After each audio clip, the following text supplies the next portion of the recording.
নমস্কার, রিপাবলিক বাংলার এই বিশেষ সম্প্রচারে আমি ময়ূক রঞ্জন ঘোষ এবং আমার সাথে এই মুহূর্তে সরাসরি আমেরিকা থেকে রয়েছেন সজীব ওয়াজেদ জয়, শেখ হাসিনা পুত্র, আওয়ামী লীগের অন্যতম নেতৃত্ব এবং তার পাশাপাশি শেখ মুজিবুর রহমানের নাতি। বিশাল বড় লেগেসি ওয়াজেদ ভাই। গোটা বাংলাভাষী মানুষ এই মুহূর্তে 2025-এর প্রথম বাংলা ইন্টারভিউ আপনার। অনেক ধন্যবাদ আপনাদের। কেমন আছেন আপনারা? কেমন আর থাকবো এই পরিস্থিতিতে? মানে মোরালিটি একটা লড়াই চলছে আপনাদের, কিন্তু মোটিভেশন কি একেবারে ডাউন না? না না, আমাদের মোটিভেশন কোনো মতেই ডাউন হতে পারে না। লড়াই আমরা করে যাব। সজীব ভাই, আমি দেখছিলাম আপনি যেভাবে, আমি হুমকি বলবো, হয়তো হুঙ্কারই বলবো, আপনি বলেছেন যে আপনার দেশে আওয়ামী লীগকে যদি অ্যালাউ না করা হয় নির্বাচনে, তাহলে আপনারা এই মুহূর্তে গোটা বাংলাদেশে আগুন জ্বালিয়ে দেওয়ার মতন একটা পরিস্থিতি তৈরি করবেন এবং আওয়ামী লীগ সেটা করবে। এটা একটু জানতে চাই, কেন বলছেন? দেখেন, আওয়ামী লীগ হচ্ছে সব থেকে বড়, সব থেকে পুরাতন দল।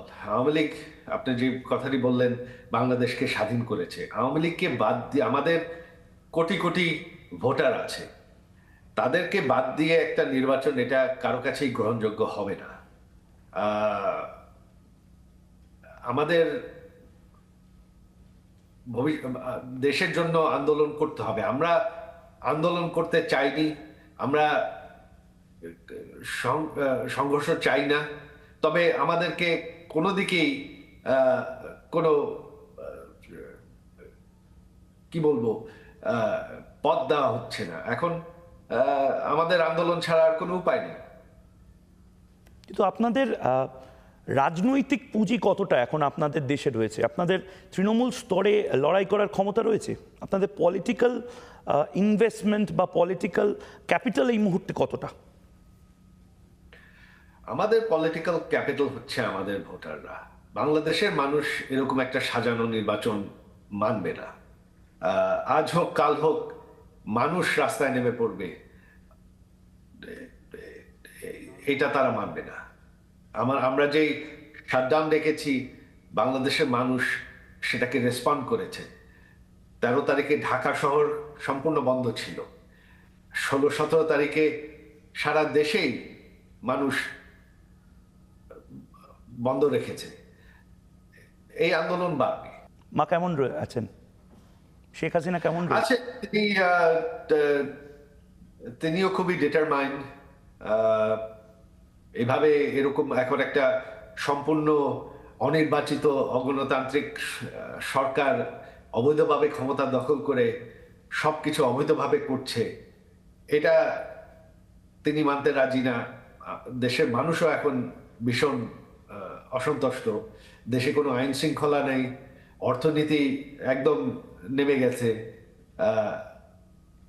দেশ একটা মৌলবাদী দেশ হয়ে যাচ্ছে। এটা কেউই পছন্দ করছে না।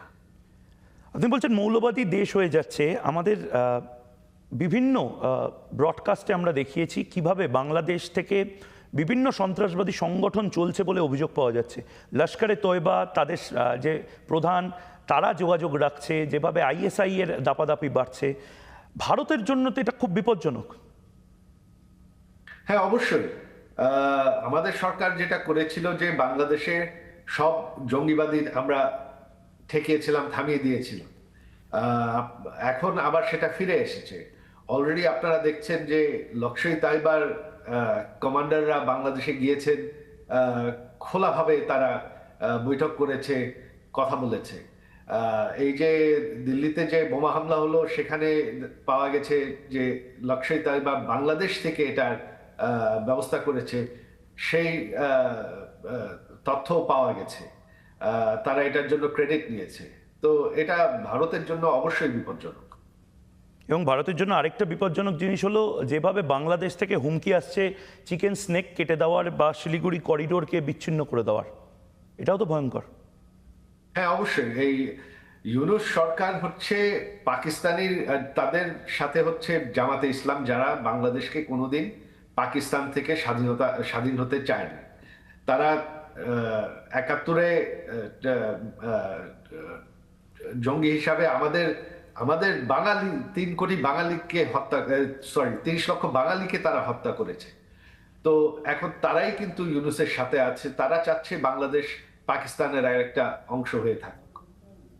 মানে এটা করা হচ্ছে কেন? মানে পাকিস্তানকে এখন মানে যেভাবে কাছে ডেকে আনছে মোহাম্মদ ইউনূস, মানে এটা তো গোটা উপমহাদেশের জন্য বিপজ্জনক। হ্যাঁ, অবশ্যই এটা তো তাদের সম্পর্কই হচ্ছে পাকিস্তানের সাথে, তারা সম্পূর্ণভাবে পাকিস্তানের সাথে জড়িত। পাকিস্তানকে তারা পারলে বাংলাদেশে নিয়ে আসে। জামাতে ইসলাম হচ্ছে ইউনূসের মেইন ব্যাকার, তারাই হচ্ছে ইউনূসের মূল শক্তি। আর তারা বাংলাদেশকে পাকিস্তানে পরিণত করতে চায়। সজীব ভাই, আপনি নির্দিষ্টভাবে জানেন যে কিভাবে এই মুহূর্তে ডিপ স্টেট গোটা এশিয়া এবং নির্দিষ্টভাবে ইন্ডিয়ান সাবকন্টিনেন্টে থাবা বসাচ্ছে।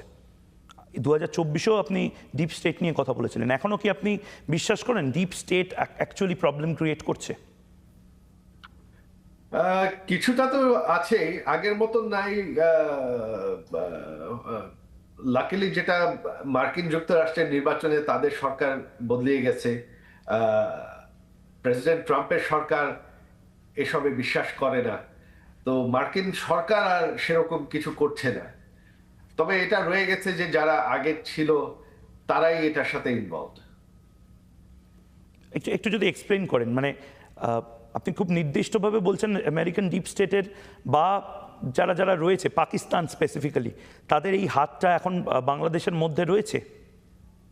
হ্যাঁ, এখন মূলত পাকিস্তানেরই হাত আছে। পাকিস্তানের সাথে তো তারা সম্পূর্ণভাবে, পাকিস্তানের থেকে বিভিন্ন ডেলিগেশন যাচ্ছে, আইএসআই এজেন্টরা বাংলাদেশে যাচ্ছে, খোলাভাবে তারা কাজ করছে, এটা বাংলাদেশে এখন চলছে।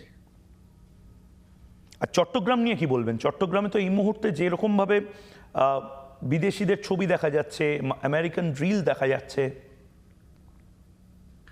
হ্যাঁ, সেটা ওই আমেরিকান সাবেক সরকারের পক্ষ থেকে যেটা চেষ্টা শুরু করা হয়েছিল, সেটা কিছুটা এখনো চলছে। তবে প্রেসিডেন্ট ট্রাম্পের আবার তারা আবার চায় না যে বিদেশে তারা মার্কিন অর্থায়ন খরচ করবে এই অন্যান্য দেশে বেস করতে। তো এখন সেরকম ভাবে মার্কিন পক্ষ থেকে কিছু হচ্ছে কিনা আমি জানি না, তবে সে আমার মনে হচ্ছে না। এই মুহূর্তে যদি খুব নির্দিষ্টভাবে বলা যায় আওয়ামী লীগের স্ট্র্যাটেজিটা কি? মানে এখন আওয়ামী লীগ মানে কোন জায়গায় দাঁড়িয়ে রয়েছে এই মুহূর্তে? আমাদের সমর্থন আছে, আমাদের কোটি কোটি ভোটার আছে, আমাদের লক্ষ লক্ষ কর্মী আছে। আমরা আমাদের আন্দোলন চালিয়ে যাব। সেটা কিভাবে, কেমন আন্দোলন হবে সেটা পরিস্থিতির উপর নির্ভর করবে। তবে এই মুহূর্তে আপনার আন্তর্জাতিক চাপ অতিরিক্ত প্রয়োজন। আমরা একা পারবো কিনা আমি জানি না। তবে ভারত যদি চায় না যে বাংলাদেশ এখন একটা পাকিস্তানের অংশ হয়ে যাক, আবার একটা জঙ্গিদের আস্থা হয়ে যাক, তাহলে ভারতের এখন আরো অ্যাক্টিভ হতে হবে। ভারতের ইন্টারন্যাশনাল স্টেজে ভারতের আরো বড় আকারের একটা সিদ্ধান্ত নিতে হবে, চাপ সৃষ্টি করতে হবে। আমি আরেকটু জানতে চাই আপনার থেকে টেররিজম নিয়ে, সন্ত্রাসবাদ নিয়ে। বাংলাদেশ এখন টেররিস্টদের বা সন্ত্রাসবাদীদের ঘাঁটিতে পরিণত হচ্ছে। আপনি দিল্লি হামলার কথা বলছিলেন, সন্ত্রাসবাদী হামলায় যেভাবে ক্ষতবিক্ষত হয়েছি আমরা, এটা যদি এবার বাংলাদেশ থেকে মানে ইস্টার্ন সাইড থেকে হয় সেটা তো আরো ভয়ঙ্কর। সেটা তো অলরেডি শুরু হয়ে গেছে। আর এই আগামী যে তারা যে একটা সাজানো নির্বাচন করতে চাচ্ছে আওয়ামী লীগকে বাদ দিয়ে, অন্যান্য দলদেরকে বাদ দিয়ে, তাহলে এটা ঠেকানো খুবই কঠিন হয়ে যাবে। বাংলাদেশে আর কেউ থাকবে না এটা ঠেকানো। বাংলাদেশের কোনো, তারা যে সাজানো সরকার বসাবে সেই সরকার তো এটা ঠেকাবে না, তারা এদেরকে করতে দিতে থাকবে। ওয়াজেদ ভাই, এই মুহূর্তে মোহাম্মদ ইউনূস খুব স্পেসিফিক্যালি, তার গভর্নমেন্ট খুব স্পেসিফিক্যালি বলে দিয়েছে যে তারা এই ইলেকশনে আওয়ামী লীগকে কোনোভাবেই এন্টারটেন করবে না। আওয়ামী লীগ একটি সন্ত্রাসবাদী সংগঠন। এরপরে হোয়াট নেক্সট?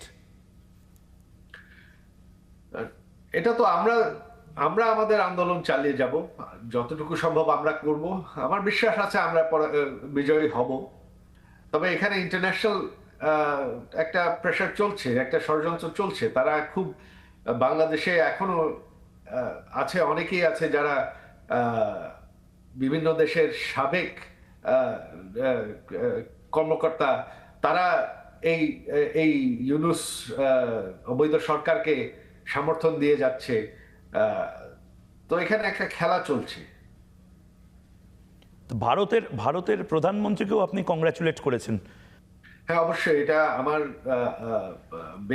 আমি ব্যক্তিগতভাবে ভীষণ কৃতজ্ঞ প্রধানমন্ত্রী মোদীর প্রতি যে তিনি আমার মাকে বাঁচিয়ে দিয়েছেন।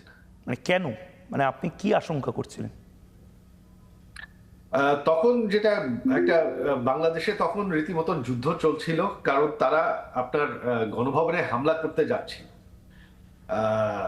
হামলা করতে হলে আপনার তখন আমাদের সিকিউরিটি ফোর্সেস প্রস্তুত ছিল আমার মাকে রক্ষা করতে। তবে আমার মা তখন বললেন যে এটা করতে হলে শত শত লোক মারা যাবে, আর তাদের রক্ত তিনি ওনার হাতে চান না।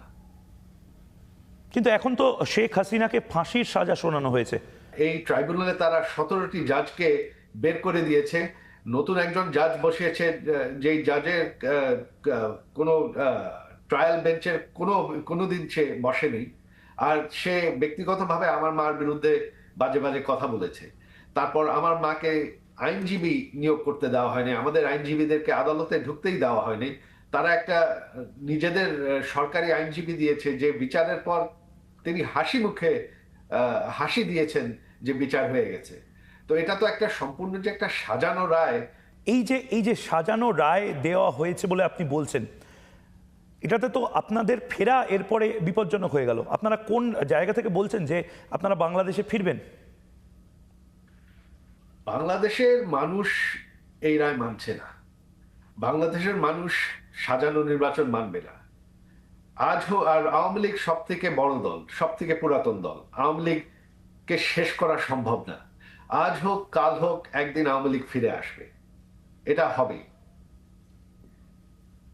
মানে এটা আপনি এখনো কনভিকশনের সাথে বলছেন যে আওয়ামী লীগ আজ না হয় কাল ফিরে আসবে বাংলাদেশে? হ্যাঁ, অবশ্যই হবে। মানে আমি আবার সেই জায়গাতেই কোটি কোটি ভোটার তো আপনার গ্রাউন্ড ভুলে যাবে না। গ্রাউন্ড প্রেজেন্স কি আছে না আছে ওটা সময়তে বোঝা যাবে। বিট্রেয়াল আছে, বেইমানি আছে, বিশ্বাসঘাতকতা আছে।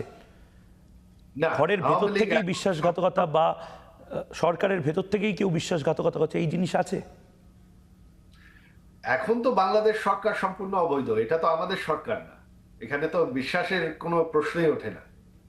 তবে আওয়ামী লীগ এখন সম্পূর্ণভাবে ঐক্যবদ্ধ। আপনি কি নিজেও টেনশন করছেন যে যেভাবে একের পর এক সন্ত্রাসবাদী সংগঠন যেভাবে প্রভাব বিস্তার করছে, তাতে ভয়ঙ্কর একটা একটা একটা কোল্যাপস হয়ে যেতে পারে আমাদের এই ইন্ডিয়ান সাবকন্টিনেন্ট, এবং এটা ইন্ডিয়াতে এই বর্ডারিং জায়গাগুলোতে প্রভাব বিস্তার করতে পারে? মৌলবাদী চাপ হয়তো বাড়তে পারে, মৌলবাদীদের দাপাদাপি বাড়তে পারে। হ্যাঁ, এটা তো অবশ্যই বাড়বে। আওয়ামী লীগ শুধু না, যত সেকুলার দলগুলো আছে তাদেরকে কিন্তু নির্বাচন থেকে বাদ দেওয়া হয়েছে। আওয়ামী লীগ কিন্তু শুধু না, একা না। তো সেকুলার ফোর্স যদি আপনি বাদ দিয়ে মৌলবাদীদেরকেই ক্ষমতায় আনতে চান একটা সাজানো নির্বাচন করে, তাহলে তো অবশ্যই ভারতের জন্য একটা ভয়ঙ্কর পরিস্থিতি হবে। মাননীয় শেখ হাসিনা তিনি মানে এই মুহূর্তে মানে কি বলছেন, মানে এই মুহূর্তে তার মুড বা এই মুহূর্তে তার বক্তব্যগুলো কি? ওনার মন শক্ত আছে। তিনি ওনার বাংলাদেশের মানুষের উপর আস্থা আছে, বাংলাদেশের মানুষের উপর তিনি ভরসা করেন। বেশ, অনেক অনেক ধন্যবাদ সজীব ওয়াজেদ জয় রিপাবলিক বাংলার সঙ্গে কথা বলার জন্য। এটাই আপনার 2024-এ আপনি প্রথম বাংলা ইন্টারভিউ দিয়েছিলেন রিপাবলিক বাংলাকে, 5ই আগস্টের পর 8ই আগস্ট আমার মনে আছে, এবং আজ 2025-এ আপনার এই ইন্টারভিউ বাংলা ভাষায় রিপাবলিক বাংলাকে আপনারা দিচ্ছেন। অনেক ধন্যবাদ আপনাদের। খুব ভালো থাকুন, খুব ভালো থাকুন। সজীব ওয়াজেদ জয় এই মুহূর্তে আমাদের সঙ্গে ছিলেন। বাকি অন্যান্য খবর দেখার জন্য এবং ভারতীয় উপমহাদেশের যে ক্রাইসিসগুলো, সেই ক্রাইসিসগুলো কিভাবে আমাদেরকেও এফেক্ট করতে পারে সেগুলো জানার জন্য চোখ থাক রিপাবলিক বাংলায়। কথা হবে চোখে চোখ রেখে। নানা ধরনের কন্টেন্ট দেখার জন্য লাইক করুন, শেয়ার করুন আমাদের ফেসবুক পেজ, সাবস্ক্রাইব করুন আমাদের ইউটিউব চ্যানেল। পাশাপাশি অন্যান্য ব্রেকিং নিউজের জন্য অবশ্যই চোখ রাখুন রিপাবলিক বাংলায়।